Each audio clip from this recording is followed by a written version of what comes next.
እንግዲህ ያው ይሄ ታላቅ ምስጢራዊ ቦታ እንዳያችሁት እጅግ በጣም መንፈስን የሚያድስ እጅግ በጣም ከቦታዎች ሁሉ የተለየ ቦታ እውነት ከቦታው ብቻ ሳይሆን እጅግ በጣም ቅዱሳን አባቶች የከበሩበት አክብረው ደግሞ ቦታውን ለኛ የሰጡን ታላቅ ስፍራ ነው። እጅግ በጣም ብዙ ድህነት የሚደረግበት ህዝባችን የሚደንበት የታሰረ የሚፈታበት የታመመው በእውነት አጋንንት ከምንም በላይ በታጋንንት ስራት የተያዘው የሚፈታበት ታላቅ ስፍራ ነውና እንደነገርኳችሁ እንግዲህ በጣም በትንሽ ሳንቲም ተብሎ ይሄን ያማረ ቦታ ሁሉ አጠቃላይ በፍርድ ቤት ላይ ከአንድም ሁለት ያቁመውናል።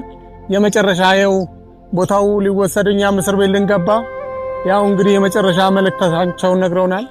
እንግዲህ የተዋህዶ ልጆች በቅርብም በርቅም በሀገርም በውጭም ያላችሁ ሁሉ በእውነት 18 ሚሊዮን የሚያክል ነገር ከፍላችሁ ራሳችሁ ከኪሳችሁ በውጭም በሀገር ውስጥም ያላችሁ ለዚች ለ2 ሚሊዮን 557 ሺህ ብር ተብሎ እንግዲህ ፍርድ ቤት ልንቆም ነው።